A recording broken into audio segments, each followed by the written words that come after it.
Hello guys, in this video tuturo ko sa inyo kung paano nga ba tayo magbayad ng ating Globe Internet bill gamit yung Maya Wallet. Okay? So, syempre ang una muna natin gagawin since updated na ngayon ang mobile application ni Globe, ang Globe One app. Okay? So, halos lahat nasa Globe One app na. So, make sure na mag-download kayo nitong Globe One app. So open muna natin yung Globe One. So makikita natin dito guys na yung bill namin ay 3,026.49. Para sa mga hindi nakakaalam, pwedeng hindi mo siya bayaran. I mean hindi mo siya kailangan bayaran ng buo. Okay? Kasi dito minimum of 100 pesos po yung pwede nating bayaran, no, sa mga internet bill natin. So ngayon guys, yung babayaran natin pwedeng 3,000 pesos lang muna. Pwedeng ganun.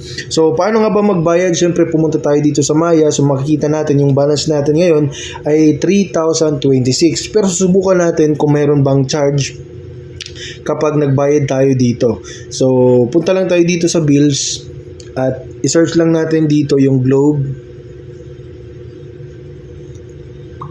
Ayan, Globe Broadband or Globe Telecom.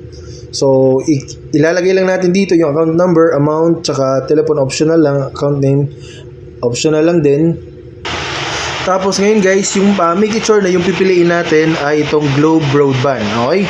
So, lagay lang natin dito yung account number natin, tsaka yung amount na babayaran natin, example, 3,026. So, ngayon, itong telephone number, tsaka itong account name, so, optional lang siya guys, so pwedeng hindi na natin yan lagyan. So, pinutin lang natin itong continue para makita natin kung may charge nga ba sa Maya kung magbabayad tayo. So, dito guys, walang bayad, no? Account number yung babayaran natin ay ito. Tapos, yung bill amount is 3,026. Tapos, wala silang bayad. Okay, so, pinutin natin yung pay. Tapos, continue. Tapos, pay now.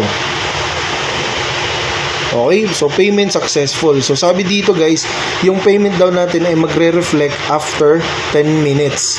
Okay, so 3:16 ngayon. So tingnan natin kung magre-reflect maya-maya.